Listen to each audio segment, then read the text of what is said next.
welcome back to Total Spotfest. Jamie, JJ, we're coming back at you here with another week of wrestling. A bunch of stuff going on. What the hell are you doing? What is that? Where you are? You don't know what to do with your hands. Like for those of you not watching us, Jamie has forever is developing this complex for like the beginning of our shows, not knowing what the hell to do with his hands, and it cracks me. It is a very true thing. I don't know what to do with my hands. I don't know what to do with my hands, but I know what to do with my voice. I want to say thank you for watching, thank you for listening. We got killer Dynamite from last week. More stuff with Journey Pro. We have I have the correct name this time. I am sorry, Chris. I am very sorry. And Walter and Hartzell. Yes, most and definitely. And DJ. Yes. Chris is the one that chastised me, but equal amounts of blame there. So I mean, you deserved it. I do. And I even did it with the hashtag too, so it's all good. It's all good. It's team effort. It's a team effort to fuck up. I will man up to it. So we're gonna get all into it here. We got an independent wrestler spotlight, maybe some other shenanigans happening. So if it's your first time here, welcome, hello. If you want to join the conversation, you can drop a comment down below if you're watching us on YouTube. While you're down there, see the like and the subscribe buttons. You can play with those. It's fine. We ain't gonna tell nobody. No harm, no foul. You can even do the little bell, let you know when we have a new video. For those of you not watching us, you can definitely join the conversation by hitting us up on Twitter at Total Spotfest. Jamie, how has your week been, my friend? Pretty good. I first off want to announce to the world that Megan, your champion, hashtag not my champion. Number 16 in age, but number 1 in your hearts. Yes, she just had her 16th birthday yesterday on Dynamite Day. So not only was Dynamite a banger, but she had a good birthday as well. So I want to make sure I publicly say happy birthday, Megan. Happy birthday, not my champion. We're up there in age a little bit more than, of course. You have a 16-year-old daughter. Is 16 still the driving age in Missouri, or do they raise it up? It sure is. Sure is. I remember there's like blurs, permit, different things, whatever. So, look out for that. But yeah, that means that somebody might be able to drive their own asses to softball practice, right? Not all the way to Lawson by herself. I'm out. Not yet. Soon. Yeah. So, okay. Well, that's good. That's good to hear. And I know that we got other stuff coming up here. We'll get to later on. Most definitely some plans for the summer. So before we get into that, let's talk a little news here. Because first of all, like I said, apologies to all the Journey Pro folks there. The show, which is tickets still available at Crane Brewing Company on the 30th of July, Saturday evening, 7 o'clock. It's going to be a wonderful time. Nice little outdoor show with some taco trucks and everything. Is actually called Raytona Beach Bash. Somebody forgot a word in there, and I was even looking at it on my screen, and I still didn't say the third word. So apologies, but they've announced more of their card. The card doesn't feel complete. I still think there's like 1 or 2 surprises we got in store. Oh, 100%. Like, there's still some names, some Journey Pro usuals not announced yet. Some stalwarts. Yes. We announced previously, if you did not catch our last episode, main event is Christian Rose, our champion, our actual champion, Megan, defending title against Masha Slamovich. They're finally doing that match after last month's postponement.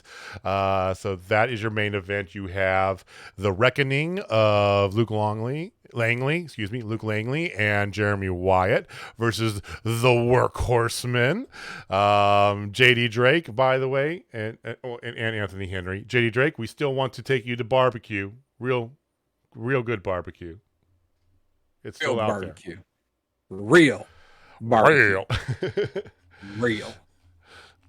I think we definitely need to take him to, if he agrees, we definitely need to take him to Gates. Give him the experience. Yeah, he would appreciate Gates. I really believe that. He would probably know how to order. Yeah. I have faith. And I he'd have a faith good time in with JD it. Drake. Yes. And then, of course, Kenny Alfonso versus Darian Bankston. A match you will see on your TV in 2 to 3 years. Yes. We're going to see it in person outside a brewery in Raytown. Yes. Jamie's going to get a drink, even though I'm going to have a beer. I promise I'll have a beer because I am bringing 2 of the Faulkner World Order members. Yes, this will be their second shows. Audrey's second independent show. This will be Jessica's first independent show. But they really want to meet Heidi, and she wants to see the Howlets, but they haven't been announced yet. So hopefully the Howlets will be announced again, or be announced soon. But yeah, no, there's a lot of goodness that is going to be there, and yes, we will be there. Their first Journey Pro show coming into the first JP show, not at the arena though. No, at the Agnes. That's fine. And that's okay. You know, I am really interested to see what's going on here. I mean, I'm somewhat familiar with the setup there and how they're going to do. The ring is going to be, I think, going to be really cool. There's going to be a bunch of taco trucks. It's going to be a party atmosphere almost. It feels like, you know, yeah. But it's going to be really cool. And for those of you still wondering, yes, Agnes rules do apply. Bring your own chair. Hell yeah. BYOC, baby. So make it comfortable. Now, more matches have been announced, okay? So they started off after last week. They started off with a bang because the Premier, who heel, but, you know, can be face, I guess. They're tweeners. They're tweeners against Missouri's definition of tweeners as when it comes to tag teams, Grindhouse. Yes. Davey Vega, Matt Fitchett, let's go. Let us go. That's, How long has it been since we've seen Grindhouse, previously known as the besties in the world? How long has it been since we've seen them live? It was the last show before the pandemic, right? Yeah, that's when I was yelling at Davey Vega to touch his dick. Looked at me and it's like, no. No, not only did Davey Vega look at him and tell him to say no, he looked at him, stopped the entire event cold, and got silent as a drop. And he just stares down Jamie. Goes, no, stop it. Yep. It was one of my crowning achievements. Jamie loved every second of that. Mm-hmm. Crowning achievement, ladies and gentlemen. So Grindhouse versus Premier. Let's go for that. Let's also go for this is another one, a reschedule from last month. It's the Blood Feud potential entry into the Howlets on the line. Maybe, we don't know. But Justin Fowler, remember he's going by Justin Fowler now, versus Mighty Micah. Yep. No thumbs and buns. It's Mighty Micah and Justin Fowler. And they haven't announced any sort of stipulations for really any of these matches here, but I have a feeling that one might get a little hardcore. I'm hoping so. I'm hoping so, sir. Hell yeah. And then the last match they announced is the one that sealed Jamie's plans for buying more tickets than he had originally planned on, but that's okay. Turn into Trace. It is going to be Sam Beal, Dallas Cade versus the Wasteland War Party, Max and Heidi. Yes. Getting my gasoline now. Finally. And I do like what Heidi dubbed Beal and Cade. Did you catch her Yeah, she gave them a good name too. Like, it's better than Perm Metal. I think it's way better than Perm Metal. It's way better. Well, first of all, you know, it's like the rough side of my ass is better than Perm Metal. I'm sorry. You know what? No. False, because it's like hair metal, but it's perm. Okay, get it? I get it's a play on words, man. I understand. I personally do not like that, but I like her dubbing of them. Hairlim Heat. Hairlim Heat. That's pretty solid. Very good, Heidi. She is one of the best. And Heidi, if you are listening, you might want to find us before or during intermission. Just they're for a thing. No big deal. Yes, it's to further our cinematic feud. That's Oh. Mm. yes, because it was approved that we were able to have a cinematic match. Just saying, it was approved, I and mean, I oh, want you it. got the stamp of approval from management class, so I want to see that happen. So that's long term booking, folks. Jamie versus Max or Heidi one day, but Heidi and Max, Max the Impaler, Heidi Howitzer versus Sam Beal, Dallas Cade. That's going to be the fun match of the night. There's been no scramble announced, or excuse me, no guys tasty mix announced. Nope, not yet. That is Walter's dream to have a match called that, so I have to call it by that for sure. But we have no tasty mix announced. You said there's no Howlett announcements at all either as well. So Nope. there's some stuff out there, and generally their card has another couple matches. So I envision we'll get a couple surprises going on here. Of course, cards subject to change. Hopefully not, because so far this is going to be a really good card for what should be an excellent night of wrestling. I just hope to God it's not like 95 in the shade at night. I'm used to it at this point, so it'd be fine for me. But you outside rookies, make sure you drink plenty of water coming up to the event. Right. So It no is one going to be gets a hurt. night show, so you don't need to worry. The sunscreen, not as much necessarily. Maybe at the beginning, though, because 7 o'clock, that's, sun's still up. But definitely water involved. Yeah, so tickets still available. JourneyProKC.com. Go get your tickets. Join us. $25. Saturday night, July 30th at Crane Brewing Company in Raytown, Missouri. Raytona Beach Bash. Baby! I did it twice just to make sure I didn't mess up. All right, so we will see you guys there. We'll have more. We'll probably before it happens, we'll probably Walter, Chris, DJ, Hartzell, all of them, some of them. We'll probably do a little preview coming up before that, but keep an eye out for that.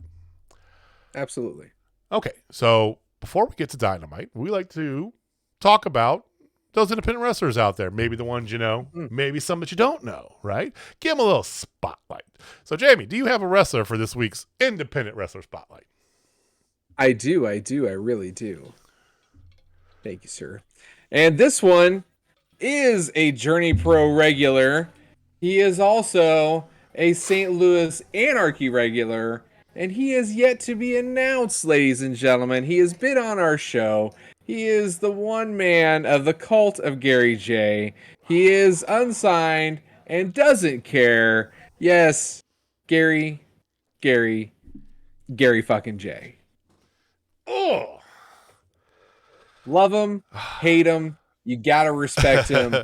He is 1,000 miles an hour at all times. We've had him on the show. He was 1,000 miles an hour then. Love every minute of him. You can find him on Twitter at Stiff Robo Ginger.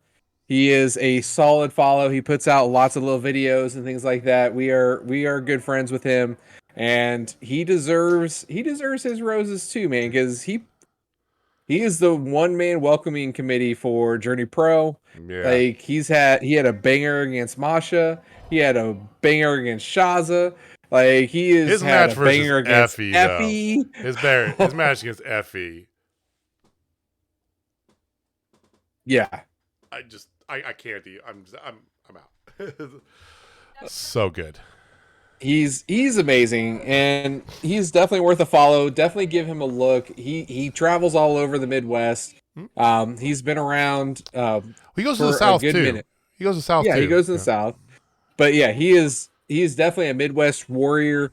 But he has sprinkled out East Coast somewhat. I've seen him go over there a couple times. But yeah, definitely worth a follow. Give him a look, and he is phenomenal. I saw recently on his Twitter that he's announced for one of the upcoming ICW shows again. He's done some like deathmatch stuff, not the crazy stuff CZW or whatever, but he's been announced for that. He is definitely a workhorse. Like he gets around in the best way. So Mm-hmm. very good. For sure. I thought was it last week before? I was actually thinking. I was like, I don't think we've ever done Gary. That's weird. We think we would have done Gary by now. So it was time. It definitely was time. So links down below for everything Gary J. Go give him a follow. Well worth your time, like he said. So, and if he's coming near you, go to that show. It's gonna be a good show. If nothing else, at least for his match, it will be good. I guarantee you that. Absolutely. All right. Well, shall we move to some bigger promotion wrestling? MLW? Yes, we're going to talk about MLW. Let's talk about NWA Power. NWA Power has actually been not bad. I've actually caught a little bit of it here and there. I have too, and it's actually been pretty solid. It's been pretty good. The women's division's been pretty good. I love seeing Marty Bell and Allison Kay, doing their heck stuff. And so, I mean, honest to God, NWA's been pretty good. But we're going to talk about AEW if that's okay with you. Which reminds me, since we're talking NWA, Chris, get Genocide here. Get Genocide Kansas City. Yep. For all of us. She's amazing. Jamie's been dying to see Max in person. Yes. Getting Max. Next on Jamie's list is Genocide. So, and then Abaddon. In that order. Abaddon's probably number one because I love the whole Living Dead girl shtick. I know not everybody's into that, but since I am a scary movie nerd, she just plucks at my heartstrings with that. Mm-hmm. And she's been working real hard. Been watching her when she gets on Dark and everything. She is solid, man. I want to see her in a Journey Pro ring. She would fit into Journey Pro for sure. She most definitely will. I appreciate the difference, the variety, and it's not the same old female character, right? It's something different and consistent. And she's kind of like Pentagon, like you find me a picture of Pentagon without his mask. You can't. Even on his Instagram, when he's at the gym, he's puts a towel over his head or a hat or so I appreciate the consistency with her. So, speaking of women's wrestling here, and we have to do this, I guess, before we get to Dynamite because Dynamite only had one goddamn women's match. One match. I told you it's a good match. I have some things to say about the women's division, that are positive, but I have to. I'm gonna keep reining in on you, Tony, until you give me two women's matches. I know that we're not really into the NXT 2.0 thing. I catch a little bit every now and then, just because there's some interesting matches that they get there. Some people that we know that are in there.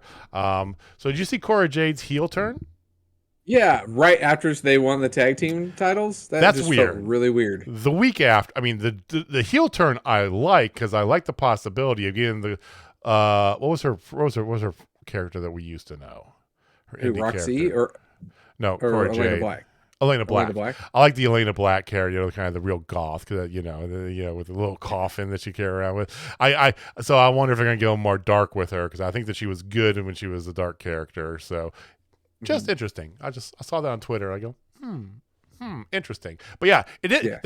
They gave them the belts, and then the next week they give Roxanne a title shot, which is weird for one, and then they have Cora Jade turn on her out of nowhere. Do you value these women's belts at all, or do you just want to have good stories? Because it's like, okay, that's fine, but why give them the belts anyway?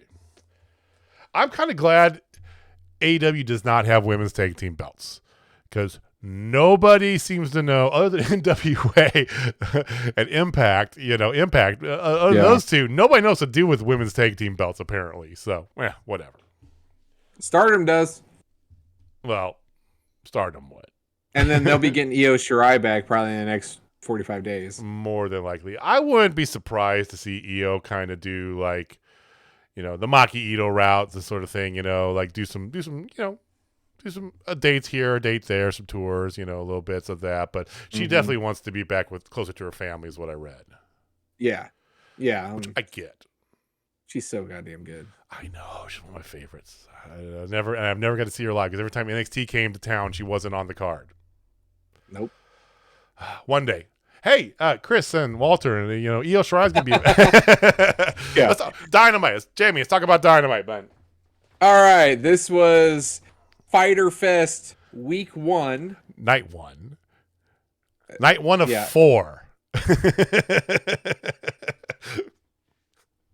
Whatever. Yeah, this is week 1, night 1. So there you go.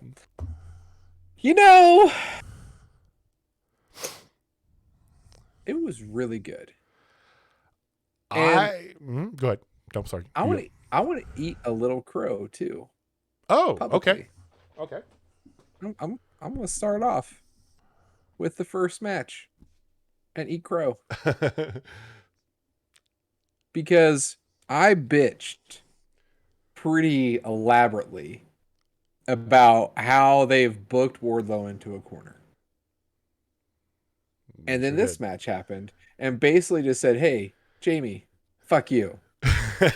And I have nothing but like, you right, because Wardlow looked amazing.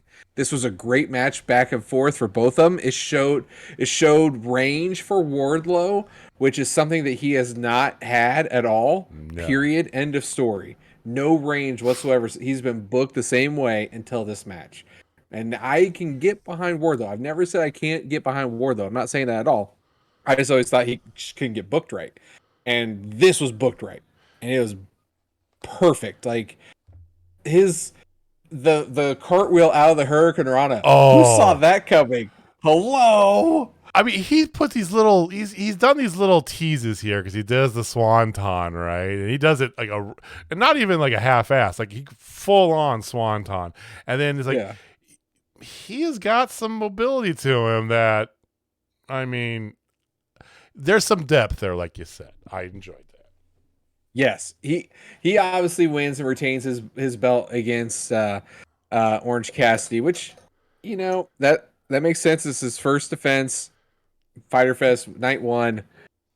Crowd was into it, but the crowd was kind of a weird crowd tonight. It seemed like it was lull, and then it got hot, and then it got really, really lull, especially for Jericho's promo, and then it got hot again. Like, it was just really weird. Like, they didn't respect, like, probably what I thought was my match tonight until the main event. Like, that match was so amazing. Then finally, like, halfway through, like, oh my god, this is the best match ever. Like, I thought that from the jump. They did it for multiple matches. They did that for the women's match. They were, like, kind of dead, and then halfway through is, like, they were just everybody woke up instantaneously, and they were all into it. I'm not familiar with Savannah, Georgia is not a huge metropolitan area. I know that. So, I mean, I don't know I don't know what southeastern Georgia's wrestling scene is, if that's just kind of how it goes. But the crowd was good, but it was odd. I'm with you for sure. Yeah, I like this match. I think it was great. I think it, like you said, it helped Wardlow immensely, but it did no damage to Orange. I was good with all that. They both look good. Yeah, this was a win-win situation. Finally, not like what they did to poor Scorpio Sky. I'm still pissed about what they did to Scorp. That is the piece that really sticks out for me. But this is a great move in the right direction for Wardlow. This shows him range, and that gets him bigger, and that gets him going. Because if his star keeps raising the way it does, this time next year, can we be talking an AEW title reign or getting at least in the mix? I think he's definitely in the mix. I think he's on that. He's on that level. This is my estimation. This is my opinion only. But I think he's on the level of Jungle Boy Darby Allin and MJF. He's not a pillar necessarily, but he's up there with them because he gets the special entrance. The crowd is always hot for him. There's the Wardlow chants. He is over AF everywhere he goes.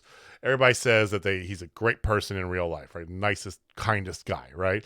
Fantastic with the fans, all this stuff. He's got the look. He's got the moves. He's getting better with the moves. This is a booker's wet dream. This is a body guy who can do flippy shit that's personable and is getting better every time he goes. No question he's going to be top guy in a year and on that level with the top guys. Yeah. No question. Yeah. And then we'll see who he feuds with in the future. Oh, man, that just made my heart happy though. But it made me feel good though. Like I was like, oh, here we go. they're gonna bury Orange. Here we go. And then this match happened. I'm like, oh my god, I'm so wrong, and I'm so grateful I'm wrong. What do you think about the comedy of the best friends? It's like, we're gonna cheat a lot, and then like he goes out to get a chainsaw from under the thing, and Rick Knox the Bryce just looks at him like, really? The best friends are great. Like, that's the thing. I'm happy they're back together. Like, Republic Vice is good wrestling tag team, but I love the best friends. I really do. Best friends are another level for me. All right. Honestly, the low point of the entire show was the next segment. Would you agree?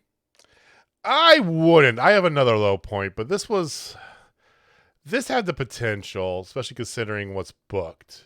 And yeah, big swing and a miss. It was Jericho's promo, and it just felt weird, unorganic, forced. The crowd was dead for it. Like, they didn't hardly react. Like, he told him to shut up, and it's like, no one's talking. I know you're trying to do the shut up for the heat thing, but even after that, they're like, okay. Because, so you're having a barbed wire everywhere match against Eddie Kingston, and you're signing on to do it. Yay. I mean, I'm cool. I want to see that. Then they're going to have like the JAS suspended in a shark cage. Okay. Yeah. Barbed wire massacre with your shark cage. Nothing about that I don't like. It's just and he talked. He shot on his like friends, right? He is like shooting on what he did to Ortiz, and then what they did to Santana and busted his knee, and what they did to put Ruby Soho, hey Ruby, and all this stuff, and it's like, what's the point? And the point is that he did that, and it wasn't even. He's gonna be the rainmaker or the painmaker. Like, this could have been a 30-second video clip. Absolutely. Although we could have got another women's match. He did have a solid AC/DC reference, though. I do want to say. Yeah, he did. So there's that. I will give him that. But yeah, then after that, then you had Kingston's rebuttal, which was just as weird, but good. But his was on point. It was weird, but like like, so it was Mad King, like Mad King weird. Like, he's like, I want this. That's my outline. Like, yeah, let's go. Like, he always talks about how he doesn't get the time. And man. Yeah, I have two notes about this here. The first one was that, because he starts off with, you come back from commercial and goes, I see how it is. I see what you're giving me. You give him 5 minutes, but I get what? Let's do this, So he's always shooting like that. But maybe it's me projecting, but I feel like Mad King in the King's Court, Ortiz, Ruby, hey Ruby, they've all got a similar look going on. This kind of angry friends of Eddie Kingston, the black. You know what I'm saying? I'm not. We talked in the past about too many factions, but this is kind of like that violent sort of Eddie Kingston underground indie. Mm-hmm. Maybe it's what I want to see, and that's why I'm projecting. But I don't know. I thought it was. I kind of picked up on that and go, they might be doing something with this, I feel like.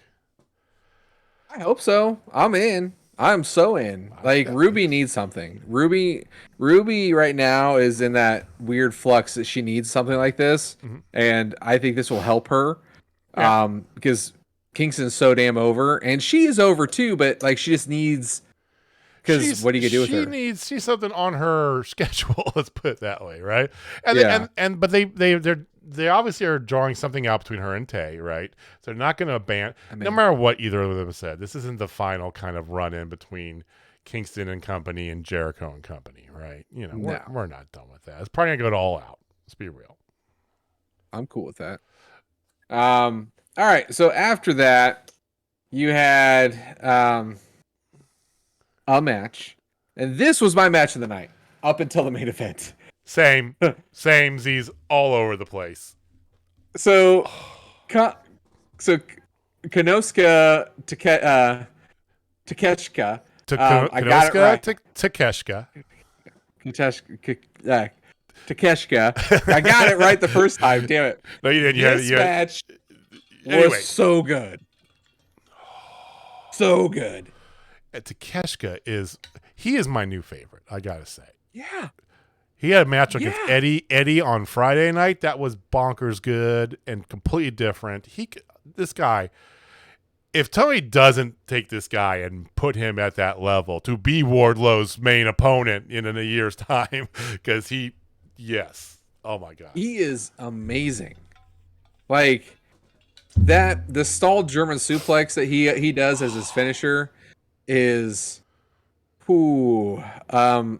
one is just beautiful, and then his Hurricane Rana that he does, the standing Hurricane Rana that he does, like it was, oh my God! Like I know we should be talking about how Jon Moxley wins, but this match for me was 100% Takeshita. Like it was just a really good job of John showing how good this kid is. And like this is the fourth time in a row that people have done that, and the fans were behind him, which he speaks like zero English, and he's the crowd's just eating him alive. Like they love him, and it's like that's awesome. Like if he just has a mouthpiece or something like that, or if he joins a faction, like sky's the limit for this kid. I bet you do. Maybe it'd been the one he was just facing. Perhaps. How perfect is he for that? You need a Blackpool Combat Club in like Japanese lettering. I mean, this guy is. I would buy that shirt. I would still buy the shirt. It's me wearing a Japanese shirt right now. Like this guy, he gross generalization, I know, but Japanese Wheeler Yuta, really? I mean, yeah. I get the same. And my God, you said 4 matches in a row. 4 different matches in a row. The Hangman match, this match, Kingston is like he's showing for a young guy. Yes, he's been wrestling for a decade. He's only 26. I get it, but for a young guy, he's got range. He's got a Cinnabon addiction, so there's that, and then That's fair. Don't blame I am in love with Takeshita. I don't think there's a Takeshita shirt. As soon as there is one, I'm buying one because he's a young ringmaker. Like in my opinion, his style is very similar. He's similar body type. It was almost identical body type. Almost it's like ridiculous. Yeah. But yeah, like he's a young rainmaker. I'm with you there, man. Great assertion. It's like Jesus Christ! Like this match was so good. Like, and here's what I want. Here's what I really want to know, because we're all in on Takeshita. If you're not, tell us why. Is there something that he's missing that's there, or tell us what you would book him for long term? How about that? Give us a comment. I would love to see him and Pat go at it for the belt. Ooh, for All Atlantic? Yeah. Yeah, because I mean Pac just beat Umino. I mean, so at Rev Pro, obviously what do you think about them doing? I don't want to do. I will come back to. What do you think about them doing dark with these different matches from around the world, different promotions? That's cool. I love it. So anyway, like yes, please. So him versus Pac would be cool. I mean, like Thunder Rosa versus Yamashita. That's coming up. Oh my God! I know. She's amazing. Have you seen her skull kick? Oh, I'm a huge fan of Yamashita. Like the 2 Japanese women that I probably like the most right now in Japan are Yamashita and Julia, who I love. Julia, she's just got even though at the last Stardom event, her member of her faction turned on her and the whole thing, and but Yamashita has got she's got equal parts Asuka and Io Shirai. I get little bits of those. 100%. That's exactly the same 2 that I was gonna mix with it, and maybe throw in a little Sheeta. Yeah, that's about it. Just sprinkle a little Sheeta, because Sheeta learned with Asuka too. So like she is very similar school as Asuka. So anyway, Takeshita. Yeah. So I'm all for him. What do you want to see? So you're saying go into like the All Atlantic is where you'd want to see him go. Is that more just to see him go wrestle Pac, or do you want to see him in that picture hunt? I mean, at this point, I want to see him wrestle everybody because I just want him on my TV. I want to see him and Buddy when Buddy's healthy again. Get better, Buddy.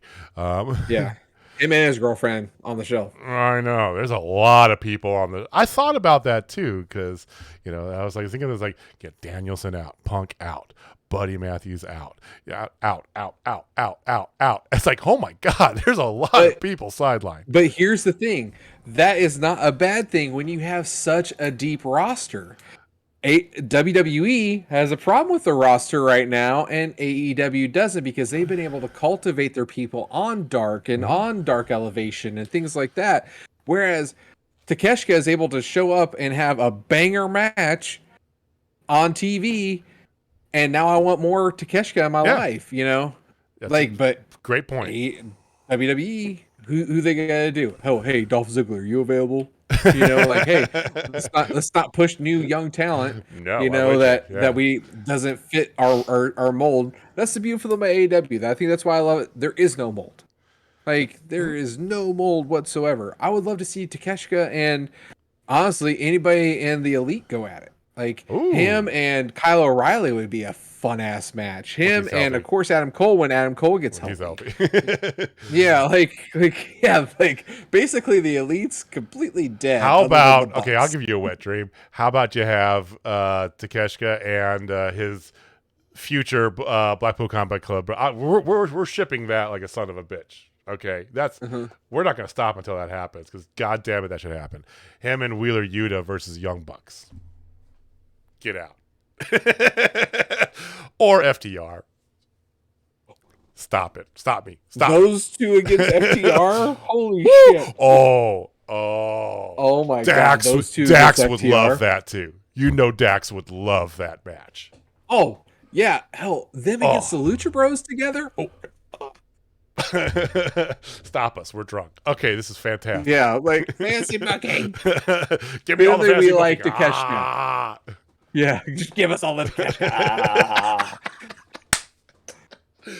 I need to screen cap that. That's fantastic. I bet you do. That was so good. All right. Let's go. Let's go to a darker place. How about that? Let's go to a darker place. Go. Julia Blackheart. With her first, by the way, she has her own shirt on the House of Black shirt. Have you seen her on Dark Elevation at all? Yes.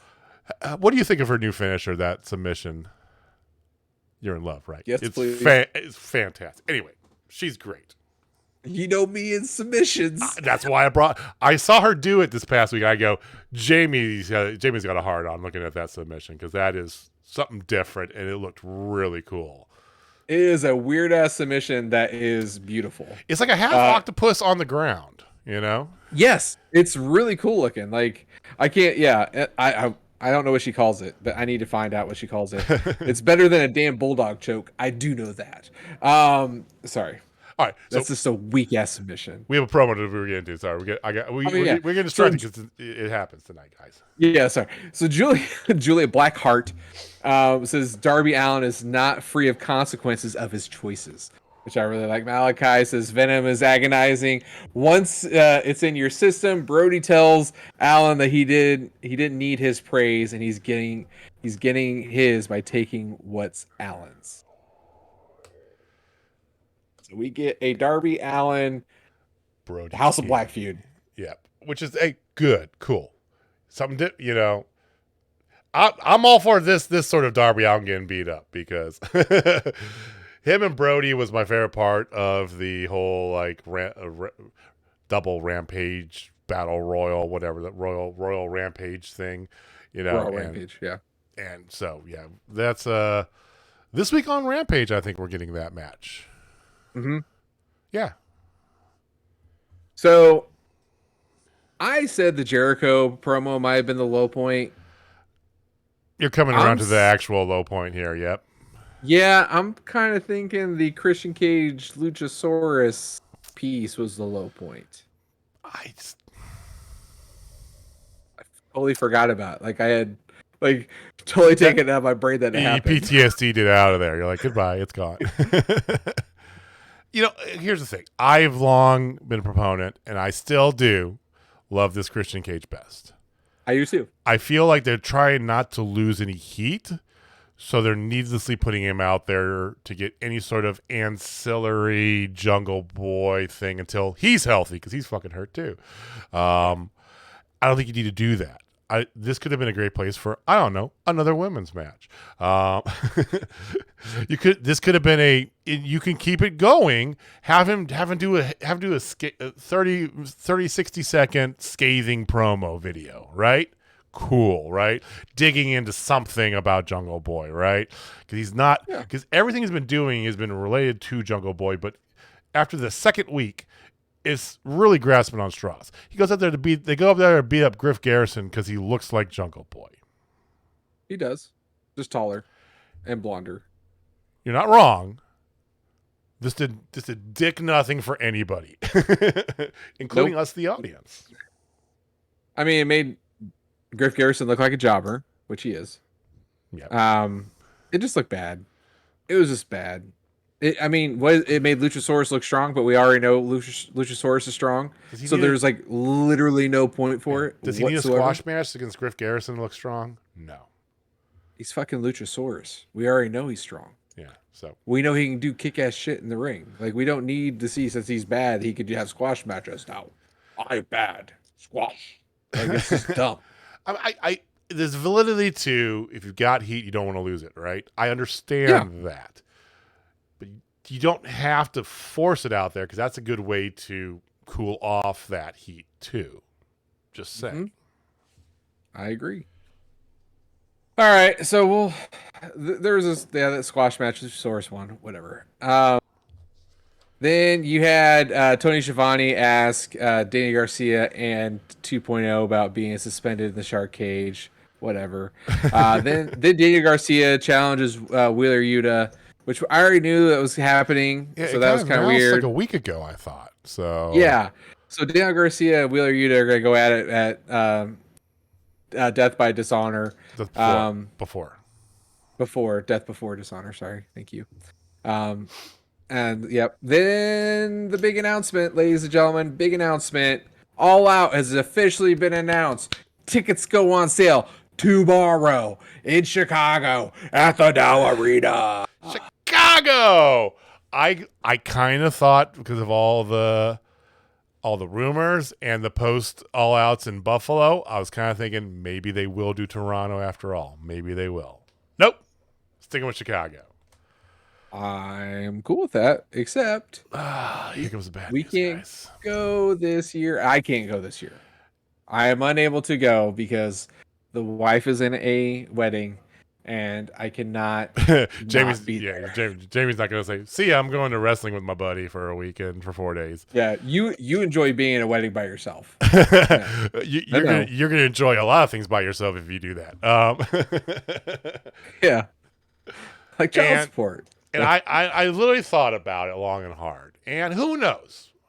I may revert my mind, because I don't have commitments, And I thought about, do I want to go to Chicago by myself? Because I was trying to think of who I'd go with. I had a couple things, and they weren't going to work out. A couple buddies from college, but they live across the nation, and then, that's not happening. So I'm just trying to think, I was like, maybe I don't need to go with somebody. I can just go by myself, which I'm perfectly fine. I'm a grown-ass man. I don't care. I do a vacation by myself. But I was just trying to think, I was like, I don't know about it. So I probably we're not gonna, and we keep saying we're gonna make it a yearly thing, and we plan on this. We're going to. This year we had to skip a year, so it's not gonna happen this year. Yeah, but we'll be there next year. Never fear. So, and if Revolution is close to us, if it's going to St. Louis like it was supposed to last year, we'll go. Or if it's somewhere equally as close too, if it's within 8 hours is kind of what we're looking at. So you're in Dallas, cool, we could do that. 8-hour drive, no problem.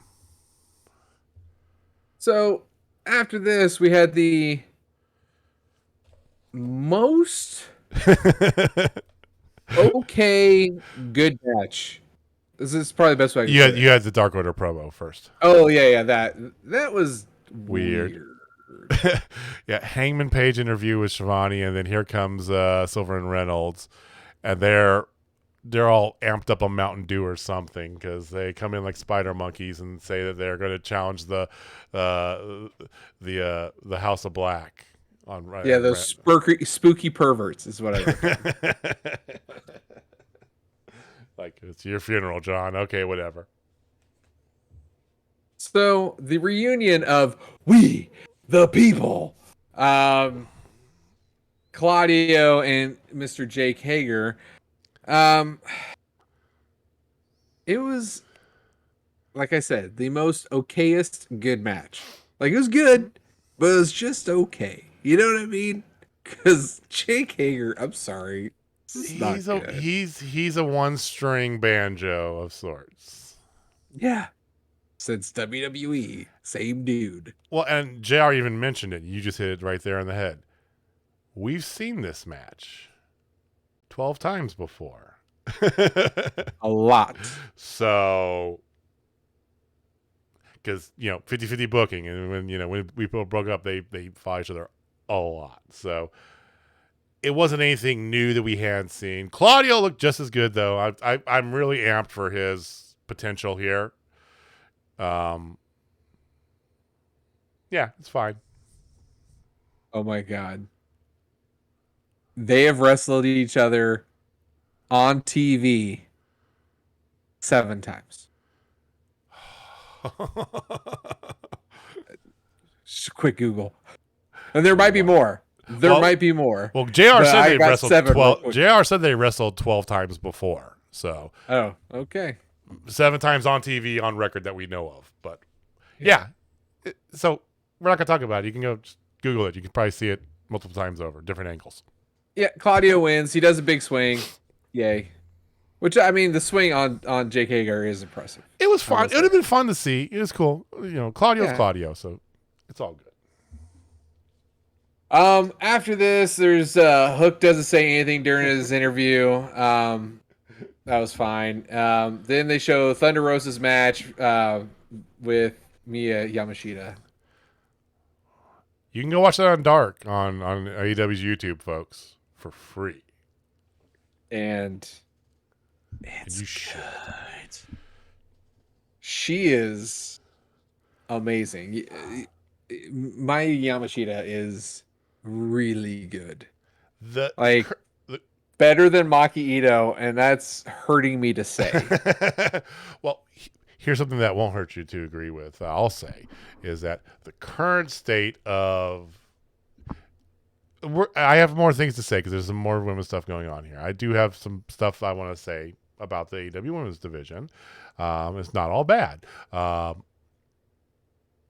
current state of Japanese wrestling, Stardom, DDT Pro, Yoshi Pro, not DDT Pro, I mean, sorry, Tokyo Yoshi,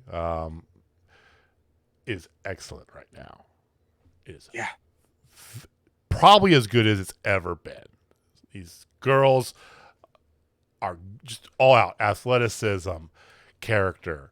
They have good storylines, factions, and feuds going, and large and light personalities like Maki Ito, and it's as good as it's probably ever been.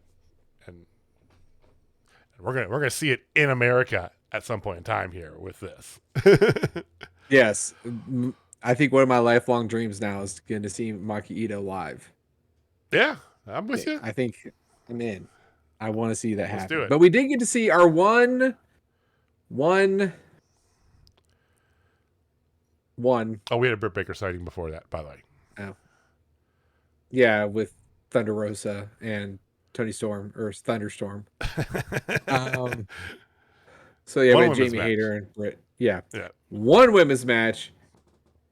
The Professor, the woman of 1,000 holds, Serena Deeb, going up against number 99, Anna Jay. Not quite hometown girl, Anna Jay. She got Not quite. She got close to her mom and dad were there though. Yeah, she lived. Brunswick's not far from there. I think that's because military base. I mean, it's basically hometown. Yeah, she got a hometown pop. She did. What was your thoughts of this match? It was okay. Okay. Okay. You want the real? I You're want gonna the get real. the real. Give me the real. Serena Deeb carried this fucking match. And Jay still is super green. I think I would mostly agree with that. I wouldn't say super green. I think it was a good effort by Anna Jay. I think she's definitely showing improvement. She did get a lot of hometown pop, which is good. When she locked in she had a couple good segments there, with mostly revolving around the Queen Slayer. You know, crowd was yelling tap tap tap, top of their lungs. That was cool and all, but it was really cool. I don't think it was bad. It wasn't given squash match time. Maybe that's why Serena had to carry it, because they actually gave him time. So one match, but they gave it a decent amount of time on TV. So there's that. Yeah, it was like a 7-minute match. It was decent. Yeah. And afterwards you had out comes Mercedes Martinez, because Serena Deeb, she wins. Right, everyone knows that. She comes out because they're setting up Serena turned on her last Rampage, and that's now going to be for the ROH Women's Title at Death Before Dishonor. We could kind of see that coming, right? But absolutely, the thing is, though, while not necessarily the marquee women's match, is giving her the FaceTime that she's going to need, right? And that's the part of that. And that's why we say, Tony, 2 women's matches. Because you can have this. You can put Britt Baker, against, somebody else, against Kiera Hogan or something, right? Just get some, whatever. You can have some other stuff there just so that you get that familiarity out there. You don't have to rely on tiny snippets or, everybody following every single thing on YouTube in order to, advance more than one women's storyline. So, yeah, I enjoyed it for that purpose, honestly. I would agree. And what came after, I enjoyed Anna Jay Wise also.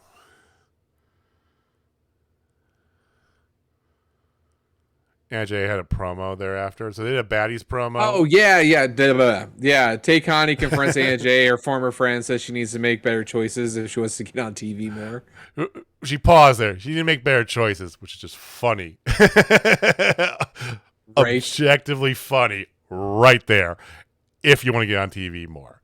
And then, talk about beating up Ruby, this and that. So here's my thing, and then I'll let you go, and then we can get into the match of the night.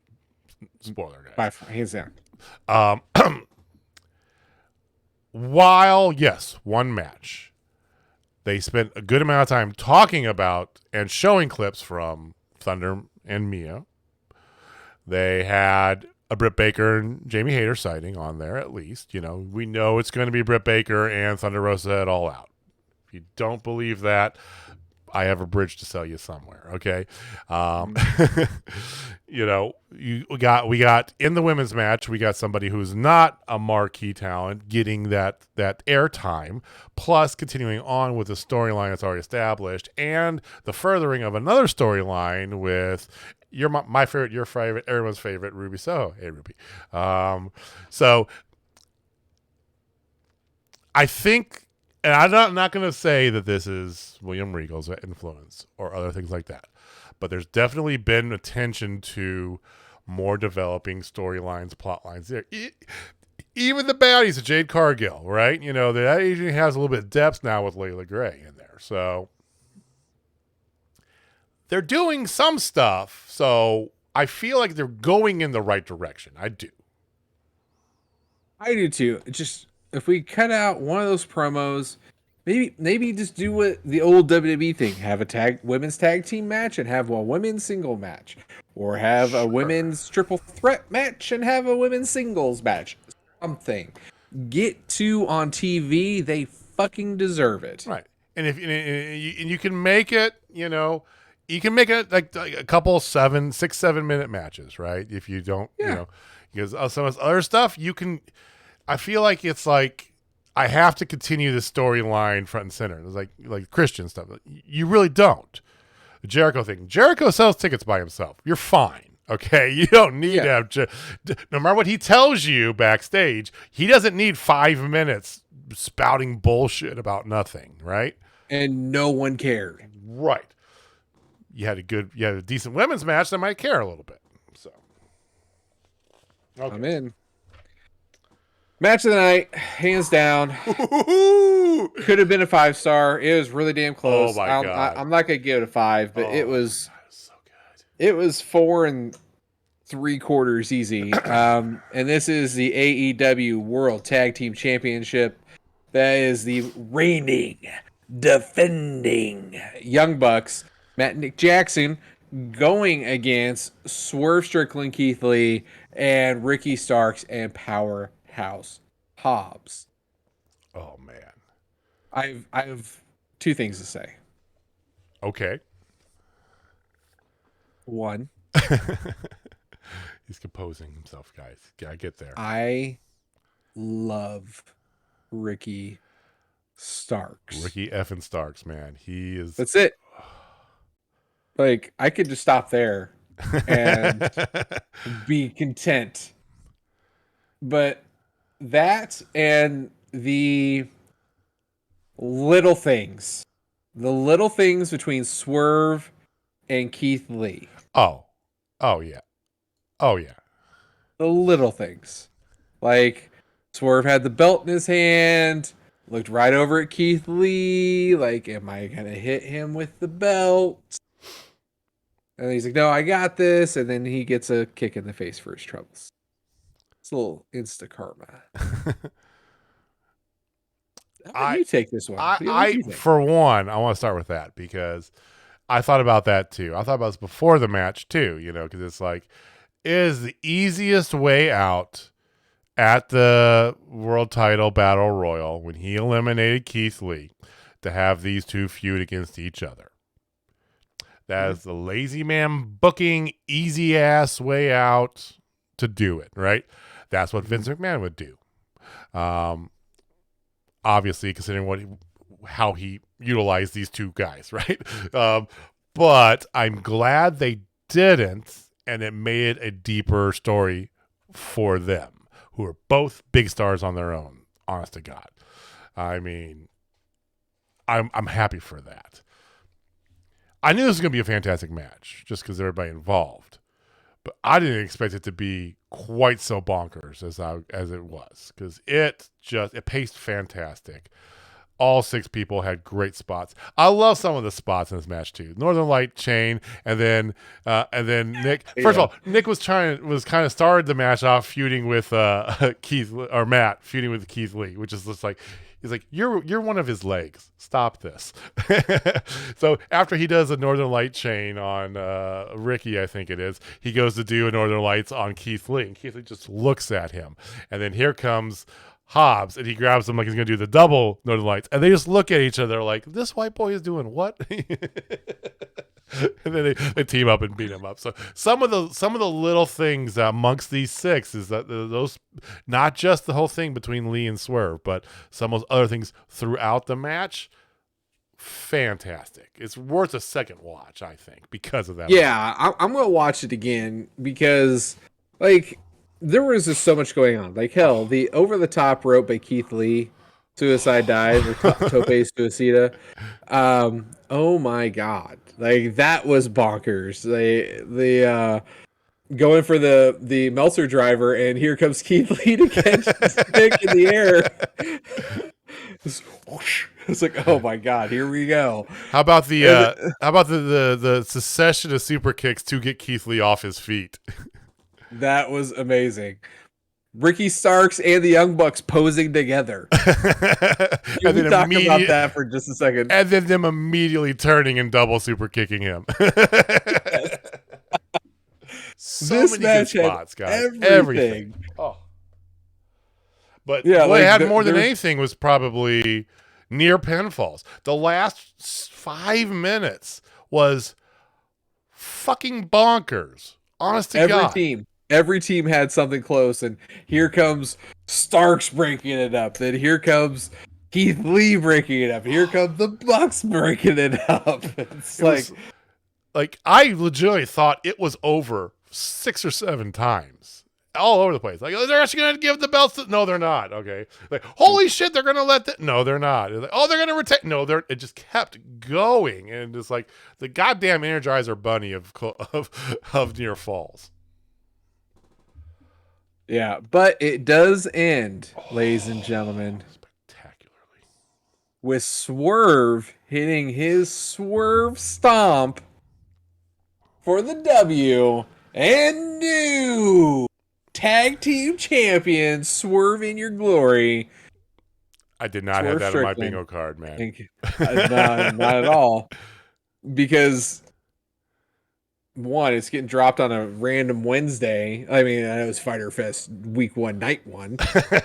Week 1, night 1. Like, even on All Elite, they even call it week 1. It's like, but in Friday part of Fyter Fest too? Yeah. Okay. But yeah, so it's just, this match was a spot fest. It was just bonkers. I mean, like, it was fun. It had story, it had character, it had comedy, it had good wrestling, it had, flippy spinny shit, it had all the things you wanted, and Hobbs emotion. spine busting people on top of people on top of people. Looked great too. Hobbs looked amazing. He did that frog splash. Yo. He did a frog splash that's halfway across the ring onto Keith Lee. I didn't think. How about his spine buster on Keith Lee? Oh. That spine buster on Keith Lee was. I've seen him do that beautiful. A couple times, but it looks great. You're right. It looks fantastic. Hobbs, I think, Ricky, certified star. He is one of your favorites now. I know he's up there for you. Yeah, he's one of the top ones to watch for me. No doubt. But I think Hobbs most improved. I mean, this guy, first time we saw him, we're like, oh, he's got a good look. He could be something, one day.